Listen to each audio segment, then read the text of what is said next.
आज के 35 वर्ष पहले मोबाइल की सृष्टि नहीं थी। आज आप मोबाइल के बिना रह नहीं सकते। समझ रहे ना, कलयुग का फांस देखो कितना बड़ा। आज के 35 वर्ष पहले मोबाइल नहीं था और सब आराम से जी रहे थे, सब काम चल रहा था। अब हर एक के पास मोबाइल है, बच्चे से लेकर जवान तक, रिक्शा वाले से लेकर के सबके पास है। अब मोबाइल एक जीवन का अंग बन गया है। कलयुग का कैसा प्रभाव कि हम हर समय बहिर्मुख बने रहे। अब आगे पता नहीं और कौन सा हाल आएगा कि हम भजन कर पाएंगे कि नहीं कर पाएंगे। बहुत खतरनाक है। दृश्यों से बचने के लिए, संसार से बचने के लिए माई बाप परिवार सबको छोड़कर हम भगवान के मार्ग में आए और मोबाइल हजारों से संबंध जोड़ देता है।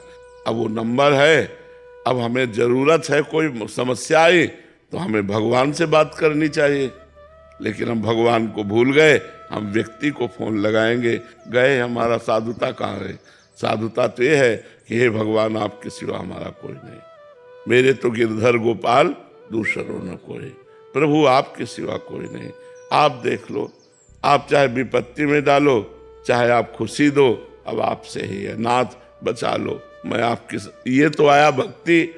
मान लो कोई पदाधिकारी, फोन नंबर ले लो, हमारा कभी काम, भैया हमें नहीं जरूरत है। आज तक की जिंदगी तुम्ही से थोड़ी चलती रही, जिससे चल रही वही चला रहा, हमें कोई फोन नंबर। बहुत दूर रहे यंत्र, टीवी, फोन, ये सब। प्रभु जी, फोन ने तो इतना दूर कर दिया कि अब कहीं भी चार लोग अगर बैठे हो तो वो आपस में अगर कर परिवार के भी 4 सदस्य बैठे हैं तो वो फोनों में लगे रहते हैं। आपस में बात करने की जो वार्ता वो तो बिल्कुल ही खत्म हो गई। बिल्कुल बिल्कुल बिल्कुल। जड़ भरत जी की जैसी स्थिति हिरण की वजह से हुई, ऐसी फोन ठीक है, कहीं ना कहीं पतन का कारण बन रहा है। छोटे छोटे बच्चे, भाई बहन सब इन्हीं को देख देख करके बहुत ही पागलपन चढ़ा देता है। जैसे हम कोई दृश्य देखें ना तो उसका प्रभाव पड़ता है। अगर हम सत्वगुण दृश्य देखें, मोबाइल में कुछ अच्छाइयाँ भी हैं कि आप लोग बैठे हो, मोबाइल की वजह से बैठे हो, नहीं आप प्रवचन सुने और आप आए। किसी संकट में हो तो आप किसी को अपनी परिस्थिति बता सकते हो, फोन के द्वारा बुला सकते हो। मान लो संसारिकता में एक दूसरे के संबंध में बड़ा महत्व रखता है, लेकिन अगर इसका सही प्रयोग किया जाए तो, गलत अगर प्रयोग किया गया तो बहुत हानिकारक है। हर समय इसे नहीं प्रयोग करना चाहिए, इसका स्विच ऑफ भी कर देना चाहिए कि 2-4-6 घंटे जब हम भजन साधन पूजन में लगे तो स्विच ऑफ रखा है। 1-1.5 साल का बच्चा है तो माता पिता उसको, वो अपने मस्ती में रहे इसलिए उसको फोन दे देते हैं, और बहुत सारी नई बीमारियों का सृजन हो रहा है महाराज जी, कि उनको इतनी लत लग जाती है कि उनको पता ही नहीं, दुनिया उनकी एक अलग दुनिया बन जाती है फोन से। एक उसी का संरचना करते रहते हैं अपने माइंड में, और फिर बहुत आगे चल के छोटे छोटे बच्चे गलत मार्ग में चले जाते हैं। बिल्कुल छोटे बच्चे बिना मोबाइल को देख, वो एक आंख मोबाइल पे होगी, वो एक ऐसे चल रहा है बस ऐसे करके। हाँ, तो सब चिंतन बिगड़ गया, सब बाहरी चिंतन आ गया, बाहरी चिंतन।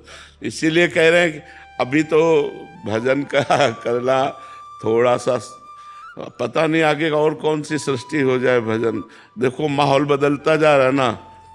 हमें लगता है 30-35 वर्ष ही पहले की बात है, गर्लफ्रेंड बॉयफ्रेंड नहीं था, लिव इन रिलेशन नहीं था।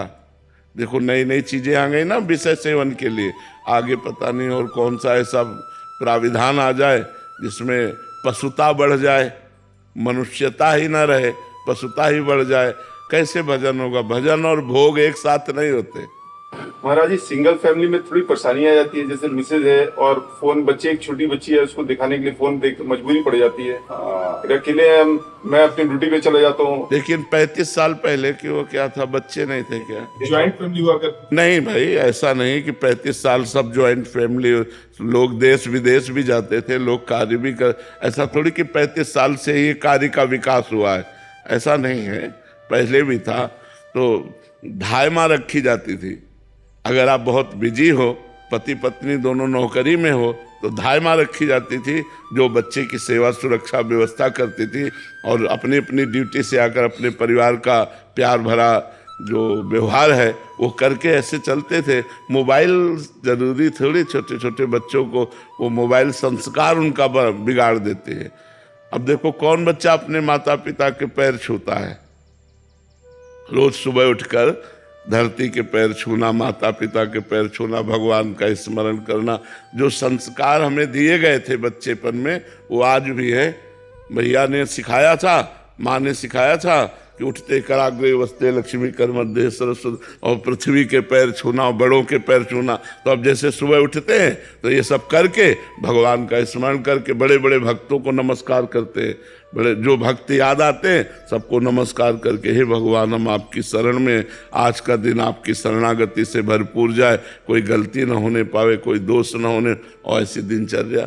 अब सुबह से मोबाइल में लगे हो, 9 बजे तक सो रहे हो, कोई भजन साधन नहीं, तो पशुता तो आएगी ही आएगी, मनुष्यता थोड़ी आएगी, पशुता ही आएगी। नौजवान बच्चे महाराज जी पूरी रात, अभी बच्चे आते रहते हैं, मिलते रहते हैं, तो महाराज जी 8-8 घंटे लगातार रील्स में निकल जाते हैं, 4-4 5-5 घंटे, और 2-2 से 3-3 4-4 कितना समय बर्बाद हो रहा। अब ये पढ़ पाएंगे भाई? हमें पढ़ने के लिए भी एकाग्रता चाहिए। जैसे एक तपस्वी की एकाग्रता, ऐसे एक वैज्ञानिक की एकाग्रता, जैसे एक ब्रह्मचारी की एकाग्रता, ऐसे एक विद्यार्थी की एकाग्रता।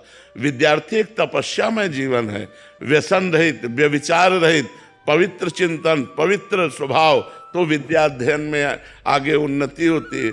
अब छोटे छोटे बच्चे हुक्का पीने लगे, बहन बेटी सिगरेट पीने लगी, नशा करने लगी, तो ये बहुत हानिकारक हो रहा है समाज में, जो ये गलत संस्कार बढ़ रहे हैं।